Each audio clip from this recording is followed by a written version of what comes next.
And we're at week number 4 of our Bible reading for 2023, which means we are in our last week of reading from the book of Galatians. Hard to believe it's already the end of the first month. January is gone. That's a sign of being old, Jeff. The days just go by quicker and quicker. That's you right. get to the end of the year and you think, weren't we just doing The this? days are long and the years are short. Last week. So anyway, what we said we would do in the last week, the final week of each reading here in 2023 is talk a little bit about the practical value of the read, what our takeaways are, what we need to use in life. And we want to pitch a couple of things to you today to think about, and then work these things as you're reading this week. Look for sort of these useful things for me and you as we move on from Galatians. So we can't fail to mention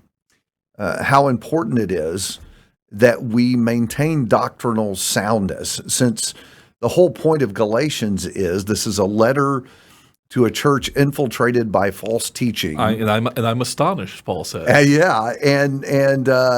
And Paul's attempt to confront that and address that and rescue them from that. So If you want to see a key text on that, think about Galatians 1 and verse 6. I am amazed, as you just quoted, that you are so quickly deserting him who called you by the grace of Christ for a different gospel, which is really not another, only there are some who are disturbing you and want to distort the gospel of Christ. But even if we or an angel from heaven should preach to you a gospel contrary to that which we have preached to you, he is to be accursed. So I've always been struck reading this at how powerful Paul's language here. Yeah, strong. He doesn't say, hey, I'm a little concerned where you guys are on this old law thing. He says it's a different gospel.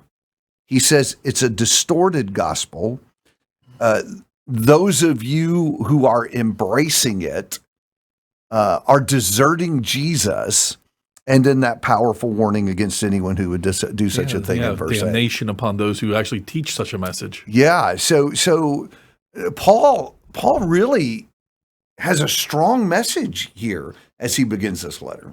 No, I think that's exactly right. And I think, David, going back to why we're reading this book, first letter out of the year, if we're correct that the letter was written early, probably in the late 40s there, it's a reminder of how quickly and easily false doctrine, false ideas can creep into an individual's life or a congregation's life. I think that's one of the things I just am so shocked by or one of my strong takeaways is you begin to really appreciate how, it's just like weeding a garden, the constant battle to keep the weeds out of the garden or the weeds out of your well-kept, manicured lawn, that there is so much false teaching, bad ideas out there in the world, and some of it's religious. Some of it can be religious false doctrine, but we forget that the gospel can also be warped or tainted by just worldly ideas being syncretistically mixed with it. And so the reality is, it's a constant battle to do this. I almost think, Jeff, that because we seem in this age to be so focused on culture, and there's a lot of wacky stuff out in culture that can find its way into our thinking, that our view can just be outward and not seeing the danger inward. But I'm reminded at the warning given to the Ephesian elders in Acts 20, when Paul meets with them on Miletus, he says, and from among your own selves men will arise speaking perverse things. Sometimes our gaze can be so fixed outwardly that we can miss the concerning voices from within. And I think even today, as we're worried about transgenderism and all those kind of issues, we have to be careful and watchful, because we got some strange things being said among our own brethren today. People talking about gospel preachers talking about tingling hands when they pray, and gospel preachers saying that the battle against institutionalism was wrong. Those kinds of statements are things that we need to recognize as the prudent, as dangerous, and we need to be aware and sensitive to that. Well, and to go back with that, David, and just to go a step further, it's interesting. I mean, Paul's warning to the Ephesian elders was the danger will come from within among you. Right. 1 John, same type of thing, right? 1 John's warning them about, they went out from us because they were not of us. And, and so some of these false ideas about the nature of Jesus and his, the relationship between his human and his divine nature, but that was coming from within as well. And so those people left the fellowship that Paul was, or that John was writing to. And so I'm worried too when I see preachers talk about we shouldn't be fighting amongst ourselves. The battles with the world. When the New Testament makes very clear that yes, obviously the battles with the world, but because some of us will compromise with the world, or some of us will compromise our doctrine, even if it's not a moral issue, but we'll compromise our doctrine in some way. The truth of the matter is sometimes the battle is with brethren. Right. And I think that one of the messages of the book is that the answer to that is you stay with the gospel of Christ. Right. And so as we wrestle with different voices, it's quit listening to the men or the teachers who say this stuff. Yeah, we need to be concerned about a teacher whose source is constantly something other than the book. Yeah. I'm not saying you shouldn't read other things. There are other things worthwhile out there to read, but we need to be... all sorts of self-help books and business books and pop psychology books, and it's always the gospel is practically what it is. And that's, I think, what contributes sometimes to this slow drift away. We're feeding the soul the wrong thing. And so the primary book needs to be the book. It needs to be how we measure and test everything else. And listen, folks, we need to be prudent in our listening and discerning, and be sure that we are adhering to the gospel and not make the mistake of the Galatians and that find ourselves drifting and ultimately deserting Jesus. So another thing that I think by way of application that's really useful in the book is the way he urges the Galatians in this time of crisis to behave themselves. So we talked about that as a church family on Sunday morning, and we'll touch a little bit. This will sound, if you were in worship on Sunday morning, this will sound a little familiar to you. But clearly, this church is going through a season of trouble, right? And these false teachers and their message seems to be causing internal issues as well, because in chapter 5 and verse 15, there's that really strong warning. If you guys bite and devour one another, be careful. You're going to consume each other. Right. And so literally it sounds like the Galatian churches are at war with themselves. And so the false teaching had kind of stirred up trouble. And so to address that, what Paul does is he constantly urges them to behave themselves. Right. And even, David, that passage you're referencing, if you look at the whole context of that, even that tight little paragraph there, part of what Paul's getting at is obviously when there's false doctrine and there needs to be a to a greater or lesser extent, a house cleaning going on.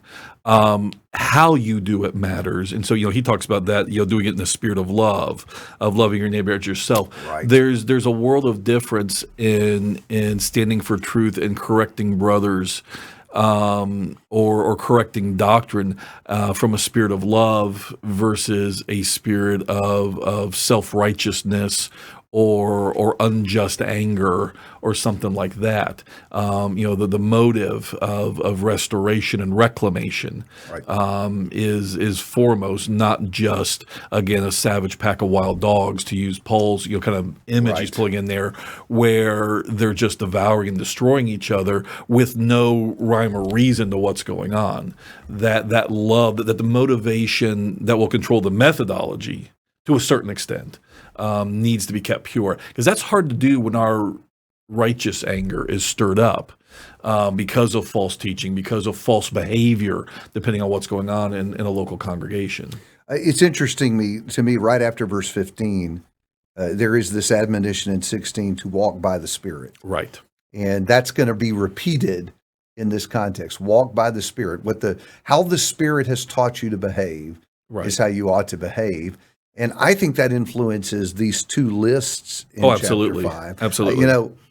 You'll like this because it pokes at one of your pet peeves. But I think sometimes we tend to cherry pick the lists. Oh, absolutely. And we pull them out for our purposes, Right. like, hey, let's take the fruit of the Spirit and let's just do a class on the fruit of the Spirit. Right. The problem with that is I don't think these two lists are random. I think that they include many things that may well have been behaviors on the part of the Galatians during this time. For example, the work of the flesh.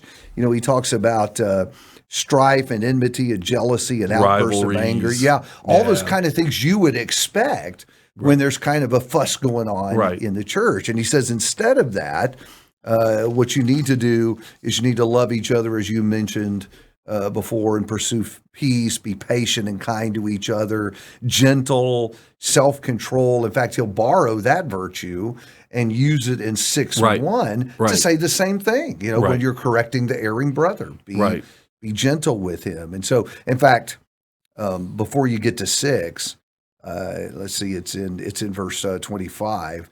There's that refrain again. To walk by the Spirit. And so I think that's our obligation when there's troubles, when there are difficulties, to be sure that our actions and our motives are driven by the will of the Holy Spirit. Right. And we get this in other spheres of life, David, and we get this when there's say crime in a community that threatens the life of the community. The right way to deal with that is through the police and the courts, thus law and order. The wrong way to deal with that is mob vigilante justice. With people out in the streets hunting down the criminal and delivering street justice without any thought of due process or anything like that. And the same thing can happen in the church. There are spiritual virtues by which we fight the good fight, and it has to be fought. That's not the issue. And false doctrine, false gospels have to be resisted, withstood, corrected. But there is a right and a wrong way to go about it. And so the irony is, you may be, I think part of what Paul's getting at here in the later part of the book is you may be going for the right thing, which is the truth of the gospel, but you may be doing it in the way in which you are, ironically destroying that for which the gospel, rightly understood, is trying to create. Yeah. That admonition to walk by the Spirit sort of pushes back against this idea that if I'm defending error, that's the only thing that matters, and my attitude and my motive doesn't. Yeah. Or if I'm really angry and upset about someone who's wandered away from the faith, well, then I can just do whatever or say whatever in my efforts to rescue All them. means are justified at that point. Yeah. So what the Spirit does here is he comes back and says, yeah, not so fast, Buster. Right. I get to set some boundaries for your behavior. So you mentioned one, love, gentleness comes up here. All of our words and actions need to operate within the Spirit's boundaries. And so when I'm angry and upset, when there's trouble in the church, even error being taught, I still must walk by the Spirit. That's right. So as you work your way through the text this week, think about how those speak to our lives in a very practical way. Think about the importance of our own prudence and caution as we hear voices saying things that are at odds with the gospel. And then as well, even as in managing that and dealing with one another, all the things that can be learned about from Galatians about doing that in the way that the Spirit would want to do us. I think we spent our time pondering that. That'll be a great way to wrap up our reading, our final reading in the book of Galatians this week.